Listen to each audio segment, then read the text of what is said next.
Well, thank you for hosting me here, and thank you for organizing this conference. As you already heard, I'm going to talk about considerations for fundraising and effective altruism. And after setting this title, I realized that there might be a confusion. So this is about fundraising for effective altruist charities, right? So it's not directly applicable to fundraising for your own charity within effective altruism. It's more geared towards what are the considerations that are useful to think about when you set out to fundraise for effective charities out there. And so we should ask ourselves, what is fundraising and effective altruism actually about? And usually these talks are supposed to start with like an endearing story, but since this is an effective altruism conference, I thought, why not start with a formula? This is basically what fundraising and effective altruism is about. You want to maximize this sum formula. What does it mean, basically? So you sum over all the donations, so that's D, multiplied by some impact weight that you apply to that. To those donations, because you don't want to fundraise for any charities, you want to fundraise for the effective ones, right? And when you do that, basically in sales or fundraising, you have two broad types of doing that. I've termed one of them the broad approach and the other one the focused approach. So what does the broad approach do? It tries to reach as many people as possible. There's less personal engagement, right? Because when you reach a lot of people, you don't have time to talk to all of them. You focus less on retention, more on just like getting more and more people in. You have to use simple messages because people don't have, you don't have a lot of time to engage with them. You use more emotional appeals because that tends to work quicker. You advocate for mainstream causes. And you focus more on persuasion and on specific charities because those are, again, simpler messages. And that's contrasted with the focus approach where you basically have the inverse, right? So you tend to focus on fewer people, but that means you have more time for personal engagement, you can use more complex messaging, you have to rely less on emotional appeals, you can advocate for more advanced causes, and so on. And then you should think of these as like types, right? So these things tend to correlate with each other. Not necessarily, but when you think about crafting a certain message, these things tend to go together. And this is also found not just in fundraising, but in like general sales. So this is from Peter Thiel's book, 0 to 1, that I'm reading right now. And this is a graph that I took from there, where basically on the left, you have this like broad approach that's been found like viral marketing, think of BuzzFeed. And on the far right, you have what's called complex sales. So that's basically SpaceX trying to get like $1 billion contract with the government. They don't use emotional appeals. They use fairly complex messaging in trying to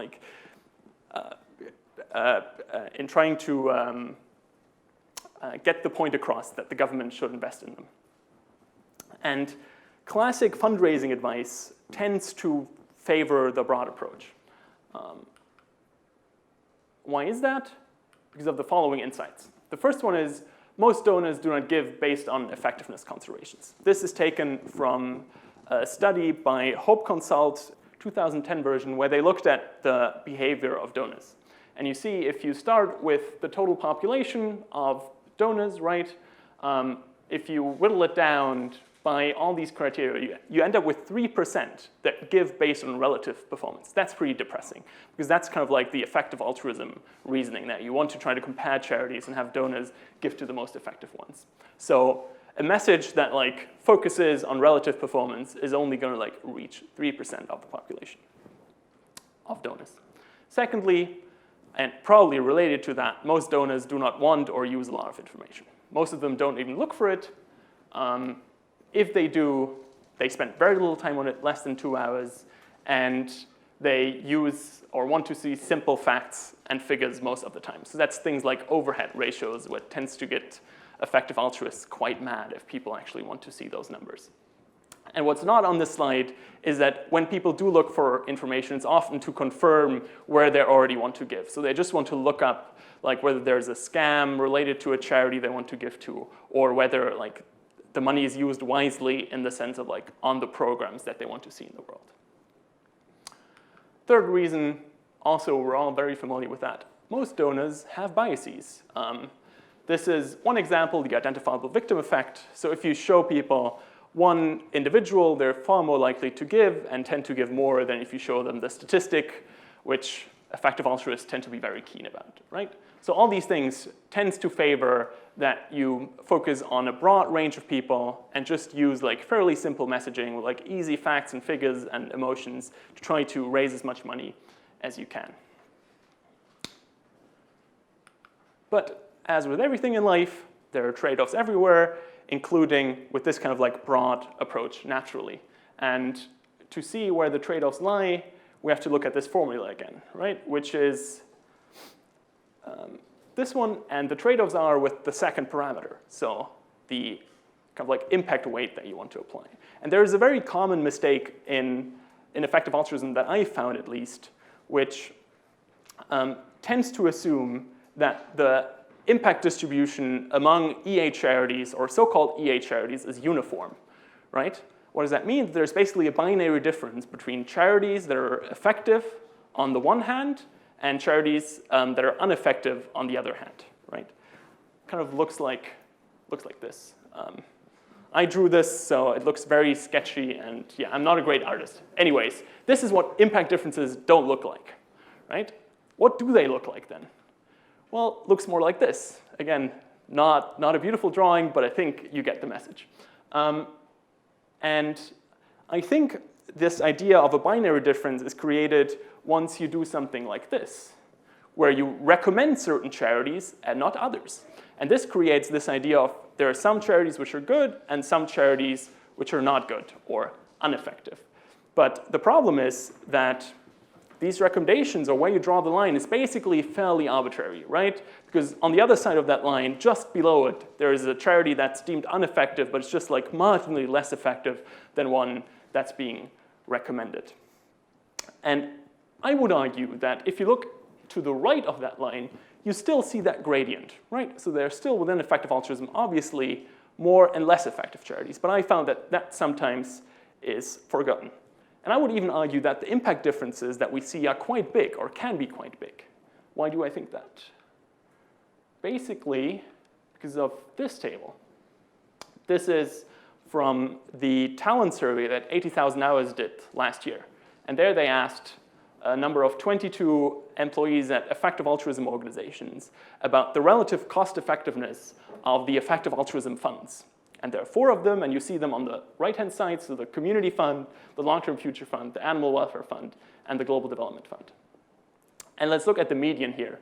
So that's 110 and 5. So that would imply that between the least cost-effective fund and the most cost-effective funds, there is an impact difference of 20x.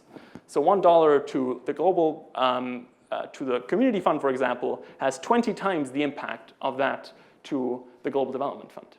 And that's even more extreme if you look at the 10th percentile. There, the impact difference would be 1,000x, right? That's very, very large, and we should probably take that into account when we fundraise. Now, the second interesting thing, and which makes this a trade-off, right? Because otherwise, you could just like do the broad appeal for the EA fund, the Long-Term Future Fund, and so on. You could just focus on those with your fundraising. But the problem is the following. I would argue that mainstream appeal and intelligibility decrease as marginal effectiveness increases. What does that mean? Basically, the more effective a charity tends to be, the less mainstream appeal and intelligibility it has. So it looks kind of like this, with the red line being mainstream appeal and intelligibility. Why would this hold?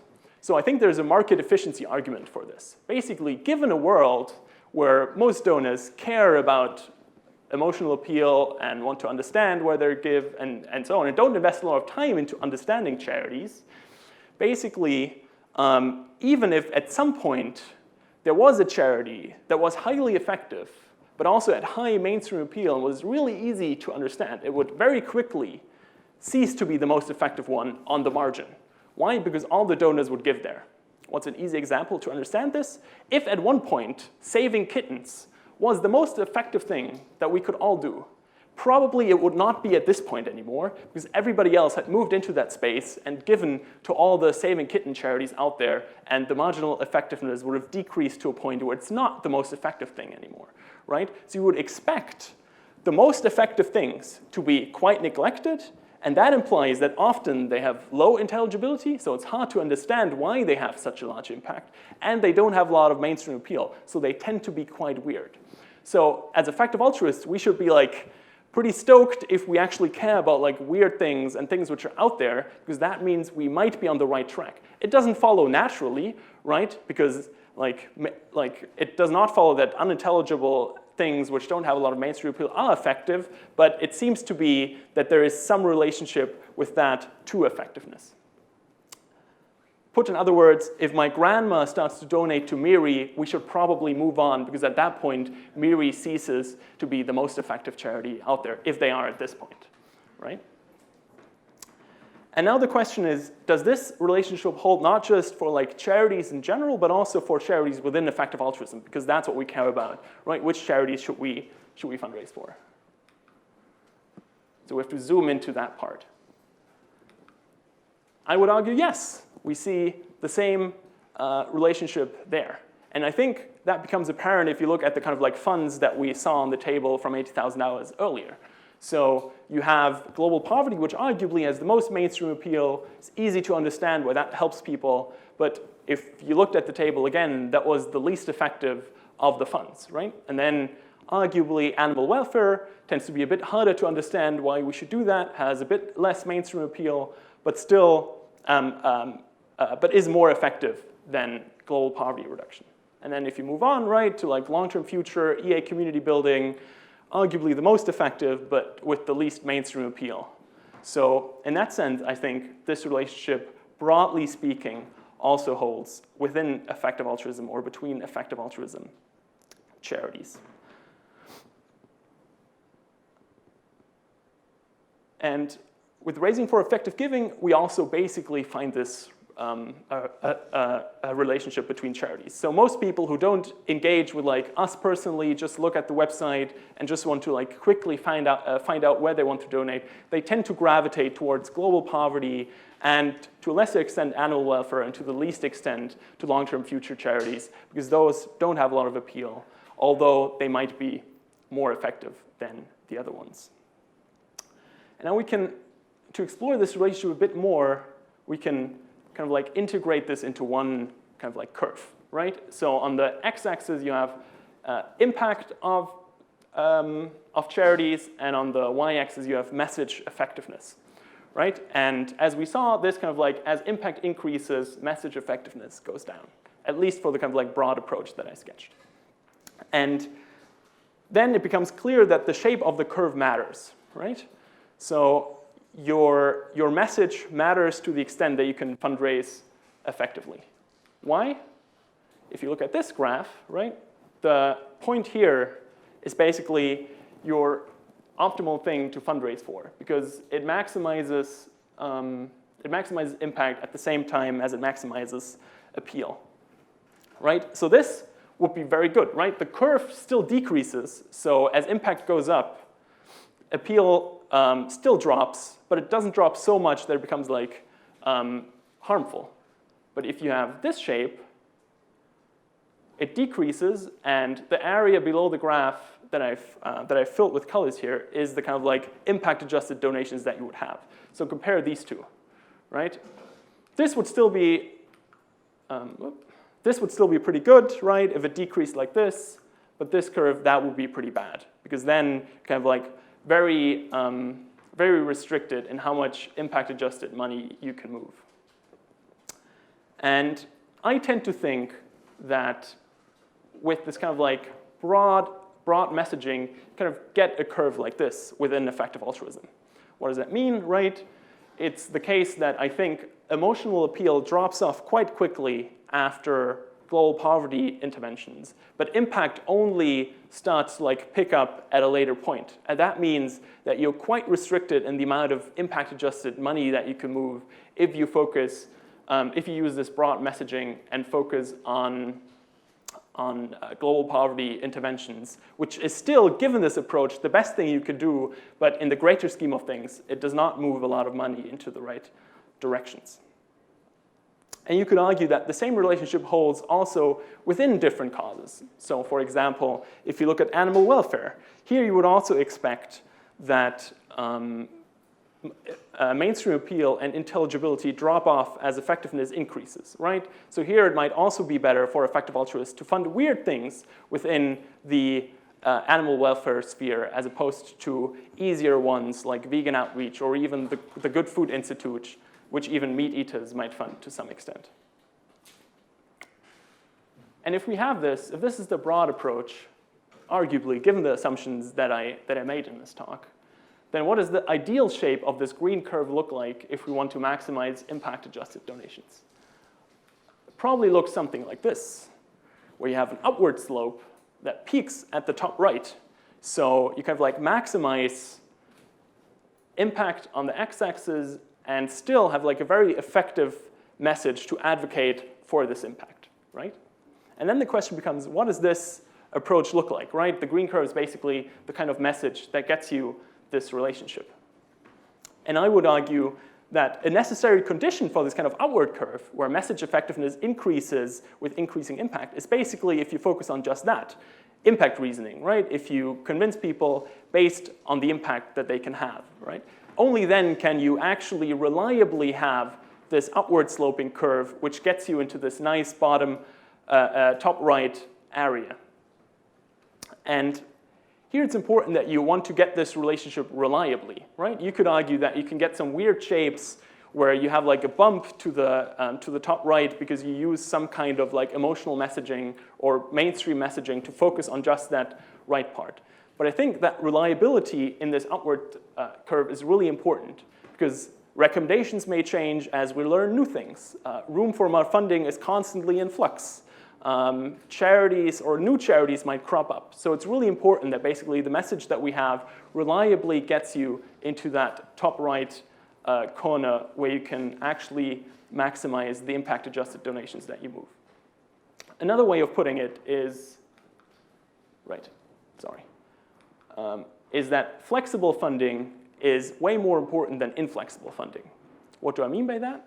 So flexible funding is such funding that kind of like chases to the right of the graph, right? Which consistently wants to try to maximize impact and is willing to like change based on these things. Whereas inflexible funding tends to stick to one particular thing, even given new information.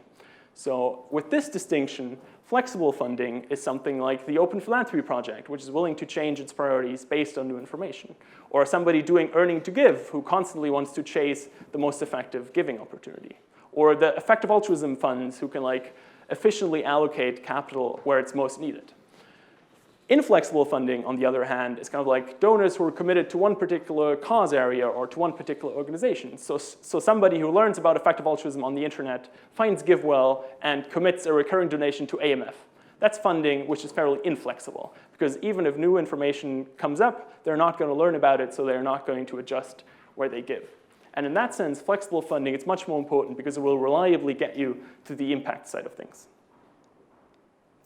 But obviously, also with this kind of like focused approach where you try to get to the right or top right, you also have trade-offs, right? Because they're everywhere. And basically, it could be that this is not actually the ideal shape because in reality, this focused approach looks more like this, where you just, the message effectiveness also depends on like obviously how much money you can raise with that message. And if the problem with the focused approach is that you just reach fewer people, right? That's what we discussed in the beginning, basically. So then it could be that it already stops at this earlier point. It does not actually go right to the top. And then we have to ask ourselves, how big of a problem is it really that you focus on a fewer set of people? So how bad is it that you only reach 3% of individuals with this particular fundraising method? I would argue that it's not so bad. Why? This is basically a toy example of why it's not so bad. The 20x is the impact difference given the median sample that, or the median of the sample that 80,000 hours looked like. So it's 20 times as effective. And let's say that only 5% of people care about like impact. That's like rounding up from the 3%, basically. And then you have the 1x from the Global Poverty Fund and 95% of people who care about like mainstream appeal or don't care about effectiveness. And still, the 20x is a bit higher than the other one, right? It was 3%, it would basically be on par. But still, right, it's not so bad that only so few people care about effectiveness, given that the differences between the different charities, even within effective altruism, is so big. And I think that's likely a conservative estimate. Why? Because you can actually target these like 5% of people that you focus on, right? You don't have to like take a random sample of donors. And that makes all the difference. Why? Wealth is not uniformly distributed, right? So you can, with a targeted approach, you can actually you can focus on the far right of this distribution and get the people who have vastly more capital than other people to actually contribute to these things, and therefore compensate to some extent for the fact that you can reach fewer people. This is also what we find with donations, right? So this is data from the Effective Altruism Foundation where I work. Basically, again, you see this like power law distribution where a small minority of donors is responsible for the vast majority of money that we move. So with Raising for Effective Giving last year, roughly 11 people were responsible for 85%, or roughly 85% of the total amount of money that we moved, right? Where this makes basically, where these individuals make all the difference. And in addition to that, this group of people who has a lot of capital and wants to donate a large part of that, they seem to be particularly impact-driven. So also this mindset is not uniformly distributed among donors. So these are like Bill Gates, Dustin Moskovitz, Jan Tallinn, Peter Thiel, Elon Musk, and Warren Buffett, who all seem to be driven by this mindset of wanting to maximize the amount of good they can do. And there's also some evidence of this in the literature, that high net worth individuals tend to focus more on the impact of their donation than other people. So I think the more likely scenario is something like this, where you convince 10 people to give 1 million and you have the 20x multiplier because you focus on the right charities, whereas on the right-hand side, you convince 10,000 people to give $100 to less effective charities, right? And that makes a difference of 200x roughly in terms of the impact that you can have, right? So I think that this targeting basically changes this equation by a lot, and from maybe parity to just this being a lot more effective in terms of a fundraising approach. So what to do? Basically, given or subject to the assumptions made in this talk, so about the relationship between mainstream appeal and impact, right? How big you think the difference is between different charities, I would argue that a focused approach makes a lot more sense than a broad approach if you really want to maximize the impact of the donations that you fundraise or of your efforts, basically. What does that look like? I think the following things make sense.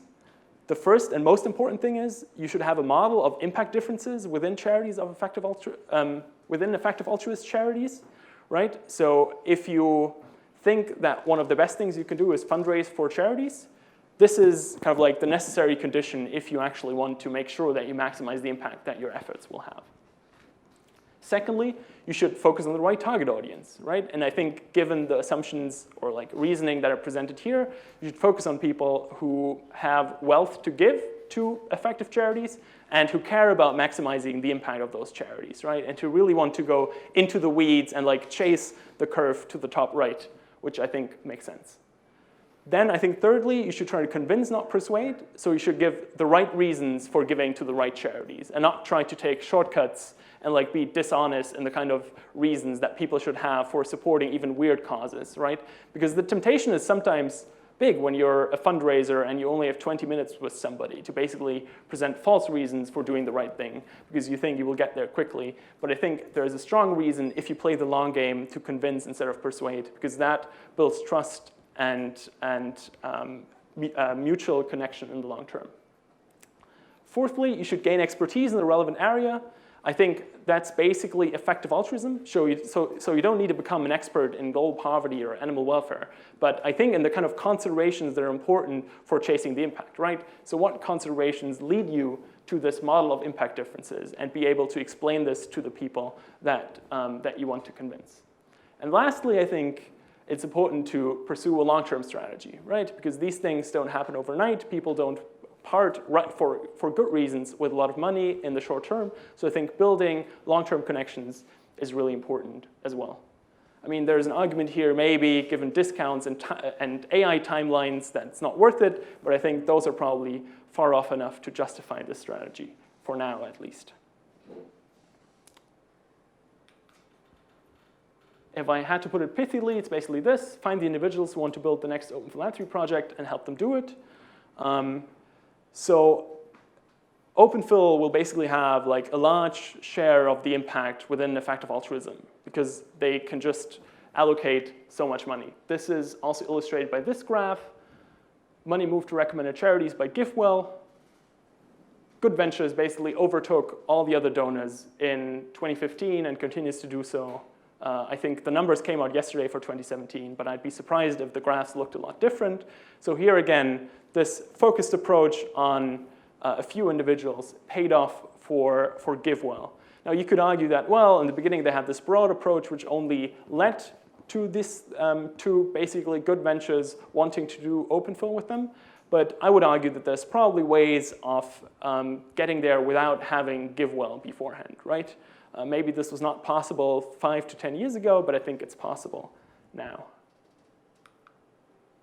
Oh, this was a bit too fast. And I think it's really encouraging that more and more groups are basically trying to do that. More and more groups are trying to focus on individuals who might be able to do that. More and more groups, for example, in the Netherlands, Kelly already gave her talk with effective giving. They're now doing similar things in the UK. There's Zest Impact in Brazil, Founders Pledge, we at Raising for Effective Giving, obviously. So I think these are really encouraging signs that we take these kind of considerations into account.